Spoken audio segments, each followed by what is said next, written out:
Thanks for tuning into the second part of our two-part series with Frank Zabski. If you don't plan on listening to the first episode, no worries at all. It should still make sense without doing so, but just to catch you up, we meet up with Frank Zabski of the Pizza Gavons, a fellow pizza entrepreneur who knows a great deal about a style called a beats. In the past episode, we discussed its history, the characteristics, and he even shares some amazing baking techniques. I think it's definitely worth a listen, so check it out when you can. In this episode, we talk about how Frank built a New Haven pizza school from the ground up, and we talk about the struggles of business as well as some of the tactics he's used to get more customers.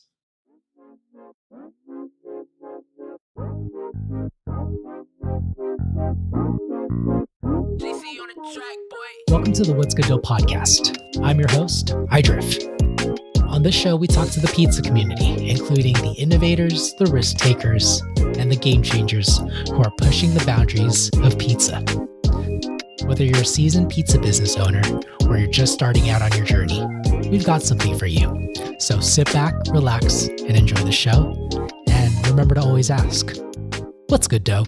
But first, let me make a big shout out to our sponsors. Uni Pizza Ovens is the world's leading pizza oven manufacturer that allows you to make truly great pizza at home. It heats up to 950 degrees Fahrenheit in just around 20 minutes, the perfect temperature to make amazing Neapolitan style pizza. I also like to make other styles of pizza with it too, like Sicilians, Romans, and New York. Suitable for both home cooks and professional pizza chefs, Uni Pizza Ovens are the perfect addition to any kitchen and will help you make the best pizza you've ever tasted. Don't settle for anything less than great pizza. Choose Uni Pizza Ovens. Cordo is the #1 olive oil among top pizza chefs, known for its exceptional quality and freshness. The company is motivated by innovation and is dedicated to transparency and quality. Ever since I started using Cordo olive oil in my dough and on top of my pizzas, the flavors are amazing and I am amazed each time I use it. The flavor profile you get with Cordo olive oil is fresh olive oil, and that is unlike any other olive oil you've ever tasted. If you want to experience the difference, order yours today. And if you want to support the show, use my affiliate link in the show's description below. Thank you for listening. And with that, let's get back to the episode.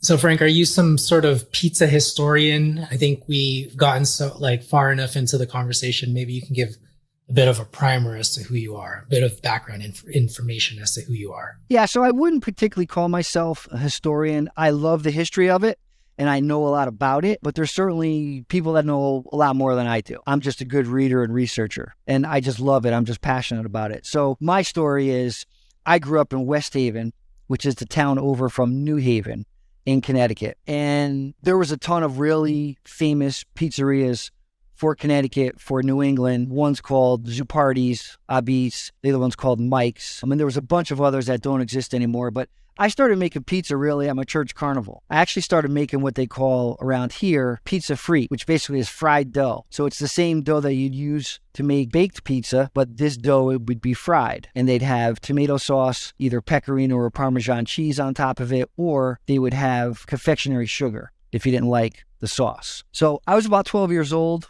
when I started doing that. And that worked out pretty well till I was about 16. I started liking girls more than pizza. My pizza career ended around that time. In 2012, I started my own mobile pizza business. True wood-fired oven, not gas assist. This is, the real deal, called Fired Up Pizza Truck. What made you want to do that? Oh boy, that's quite an interesting story. So my wheelhouse actually is IT. So I had my own IT business for 30 years. I'm one of those people that I got to row my own boat. I'm a serial entrepreneur. I have a ton of ideas of things that I still want to do. But bottom line is I had two businesses at the time. One was a consulting business and the other one was a cabling infrastructure business. And quite honestly, I got bored. I'm like, I got to do something else. Because at that time, everything was kind of running, I don't want to say on autopilot because I worked my tail off, but I had things in place that I didn't have to be there every day. So I took that passion that I had for New Haven pizza and I worked on a recipe for, probably a year. And I certainly had some help along the way. It wasn't just me, but I made a lot of tweaks to things. So I did that for about 4 years and it really was an incredible success. And then What happened? You said it was 4 years. Yeah, so what happened was, and this is kind of funny, my two businesses were going gangbusters. The stuff that I made a living at. So this pizza business, although I did make money, was nowhere near what I was making in my other businesses. And so I literally was working 7 days a week. And after 3 or 4 years, my wife was like, listen, one of two things is going to go, either me or the pizza business. So, as they say, it's cheaper to keep her. Sure. I just had to stop doing it. And believe it or not, I still have everything. I still have the truck, the oven, the website, the whole 9 yards. My thought process, because at the time, my kids are older, I thought that they were going to have some interest in that food truck. And it would be a really good thing for them to do in the summer. And they can make a bunch of money, short order. It just didn't work out. I'm not the easiest person to work with in general. Self-admitting. Then what happened is, I think 2015 was the last year that I did the pizza truck. I have big parties over at my house. I've got a pretty nice backyard and big fire pit. So I've been, the oven has been going and it's been working fine. But really what changed things is the pandemic for me. May of 2020, I started this Facebook group called All About New Haven Style Beats. What made you want to start that? Like a lot of other people, I was in a bad place mentally, and pizza and the memories that I had from pizza were something that brought me back to a fun time in my life. Again, being kind of that entrepreneurial mind, and more importantly, not being afraid to take a chance, because not everything I've done in my life has been successful. Hasn't. But I always say I've made more good decisions than bad, but I'm not afraid to make a decision or try something. But without getting too far off that on the business side, I started this group because I figured, hey, there's a lot of people in Connecticut that grew up just like I did, and they have a lot of good memories. Let me get something going. And there was nothing like that on Facebook or even in Connecticut. Yeah. So obviously I started with 0 members, and I've got almost 16,000 now.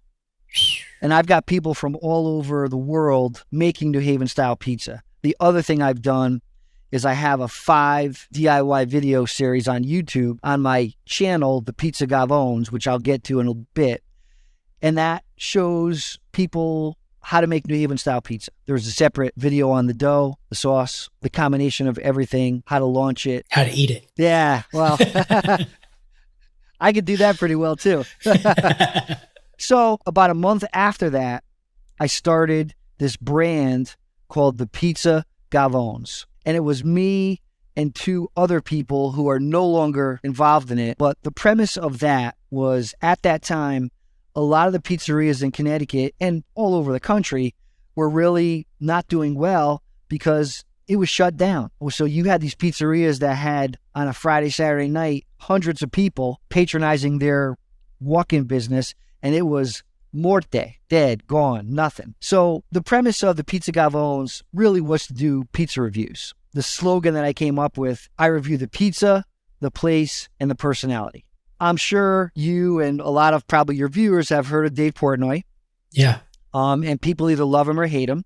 Mm-hmm. And people always ask me what I think about him, so on and so forth. And without getting too far down there, I have a ton of respect for him from a business perspective. I think he's an absolute genius. Obviously, he resonates with people from a technical pizza perspective. One of the things that I announce when I do my reviews, and this obviously is kind of directed towards him for whatever that's worth, I tell people all my reviews are oven fresh pies, never anything out of a box. Because my feeling is you cannot review a pizza that's been sitting in a box. Started that. I probably have 25, 30 professional quality videos all over Connecticut. I'm going to start venturing out, but for right now, it's Connecticut. The last thing I'll tell you, about 7 months ago, I took 3 things, or as we say around here, tree, not 3, tree.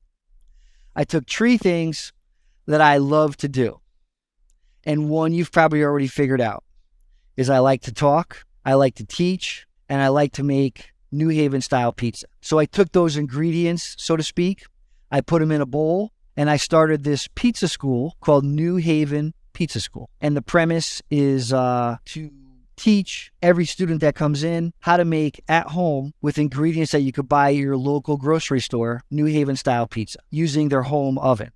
It went from kind of slow the first couple weeks to it's basically turned into a full-time job. I don't want to jinx myself, but I have close to as much work as I can handle, because outside of doing the classes, I rent a pizzeria out on Monday nights and Sunday afternoons in New Haven, and I teach most of my classes there. But I also do a lot of lunch and learns and team building, and I do uni training and wood-fired oven training and one-on-ones and what I call friends and family. So I could take that same class, go to your house, and you can have a bunch of people come over and we do the class there. I was going to say that's the short story, but it's probably kind of the long story. No, I love hearing it. Before I ask you, other questions, I thought you had said earlier that your wife basically told you pizza or me. How did you get all of this free time again? And it seems like you're managing a lot of stuff. Okay, so that's a fair question. So I kind of stepped away from the IT business a couple of years ago. Got it. So I still own it, my wife and I. My wife runs it. For a lot of reasons, my business has really shrunk. There's a lot of automation now. There's the cloud. There's a bunch of things. But honestly, I was burnt out. Absolutely burnt to the crisp, however you want to describe it. When I first got into the business in, 93, it was an incredible business on so many levels because everything was new. I remember taking a box apart that had my CompuServe modem and login information, before the internet. Back then, when you worked or engaged with a customer, you were part of the team. You were part of the success. You were part of the company, even though you were an outside person. And the last 5 to 8 years, it's become what I call transactional. We still have a lot of good customers, but the bottom line for most of them, and especially the new ones, is it's all about price. How quick can you get here? There's no soul to it. It's strictly transactional and financial. And it just got to me. And I just was fortunate enough to be able to walk away from it. That's your story. And now you're focusing what percentage of your time into pizza? Honestly, right now, it's pretty much 100% of my focus. I shouldn't say that.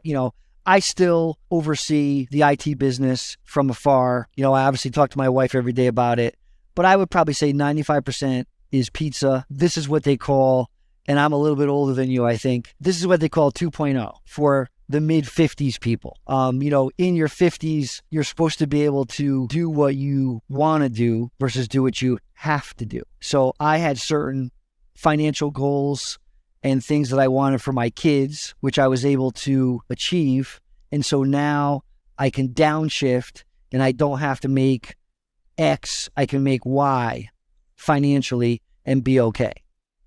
There's this question on TikTok that this TikTok personality asked. He asked people different ages, like, one, what's it like to be your age? So what's it like to be 50 now? And then what would you tell your 30-year-old self? So I'll answer the first question first. So being my age right now is scary as I can't curse. Can I curse or not curse? You can curse as much as you want. Being 55, 54 is scary as shit because you're at a point in your life, you look back at your 30-year career knowing that you probably have another 30 years left, and it scares the crap out of you. My wife and I are in a situation now where both our kids are pretty much out of the house, and that is absolutely freaking bittersweet. It's good that they're out, but it stinks as a parent because you never imagine the day that your kid packs his or her car and either goes to school or moves 2 hours away. So that is a challenge mentally. So that's my 55 or 54-year-old answer.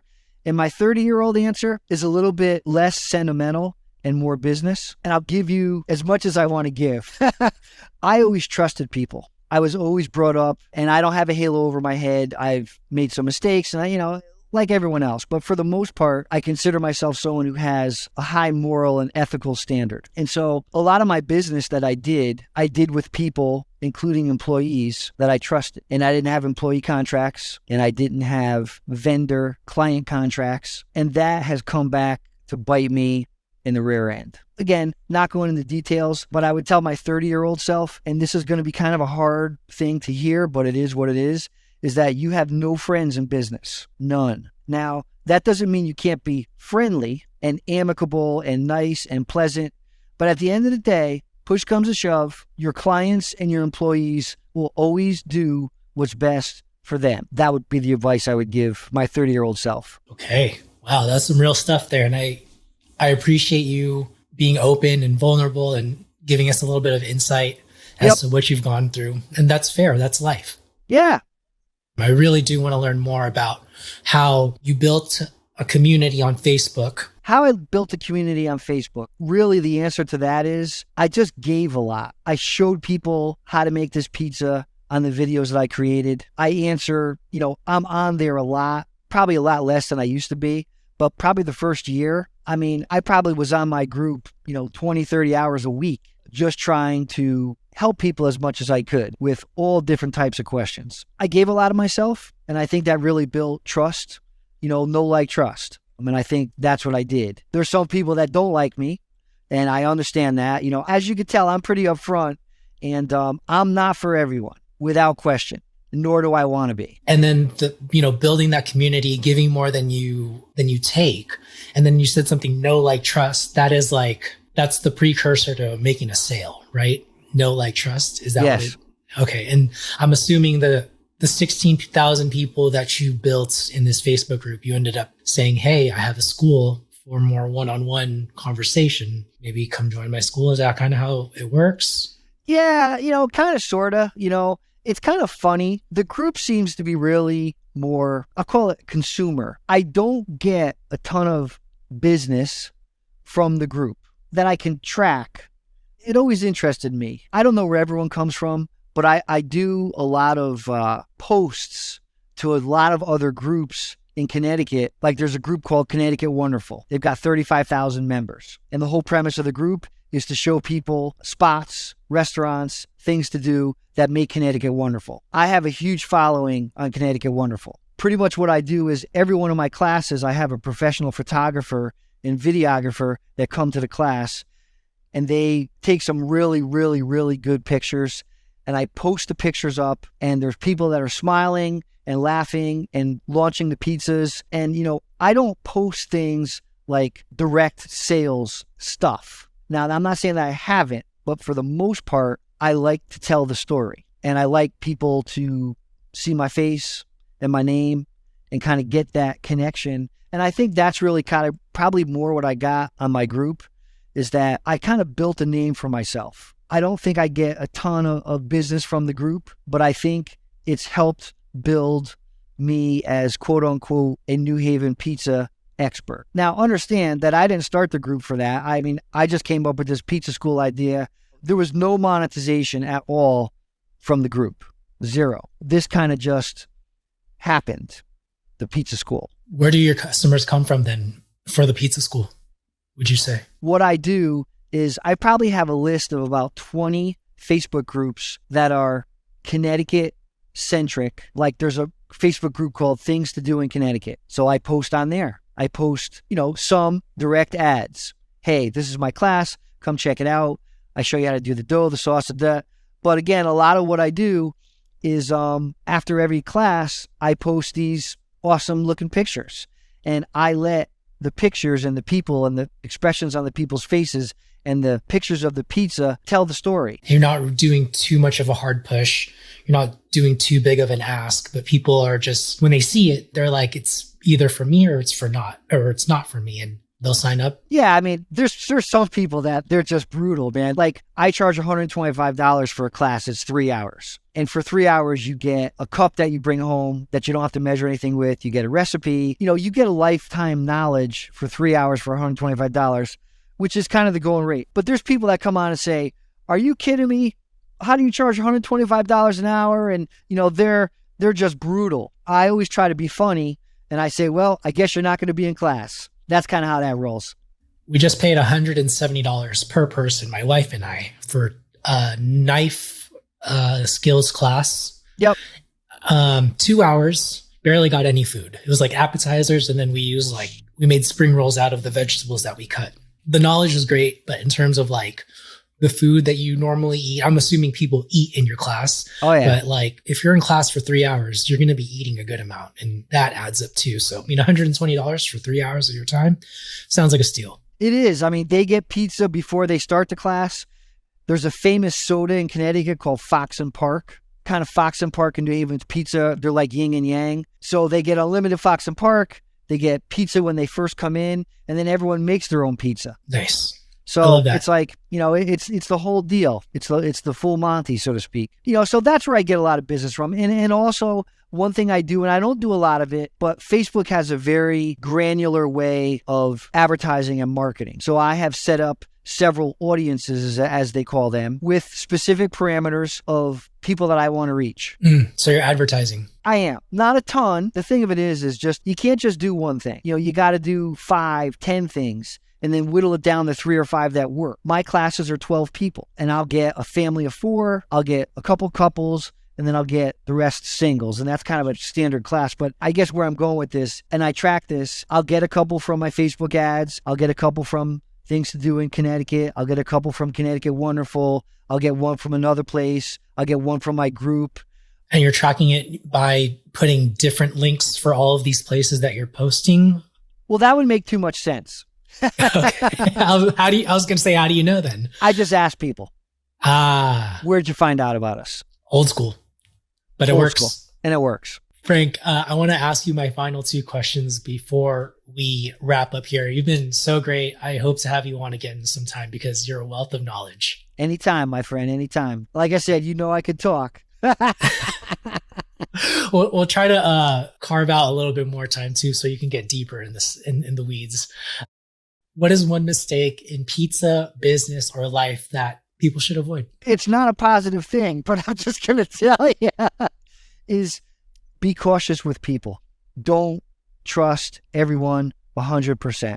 Be more concerned about their actions than their words. I could probably give you a couple more if you want something a little bit better, but that's the burning thing I have in general. And I know it's not positive, but I teach how to start your own business, entrepreneurial class. And I tell people the same thing. I'm like, listen, I'm not going to come up here and tell you everything is great, because it's not when you have your own business. Like with everything in life, there's good and bad. Having your own business allows you to make unlimited money and have your own free time and make your own schedule, and you tell people what to do as opposed to someone telling you what to do. But the flip side of that is it's a challenge to keep that work-life balance. And as you get older and your kids get older and your time gets spread, it's a challenge having your own business. I personally would never do anything different. I was born to have my own business without question, but it's not for everyone. It's not. And that's not bad. One of the first things I tell my students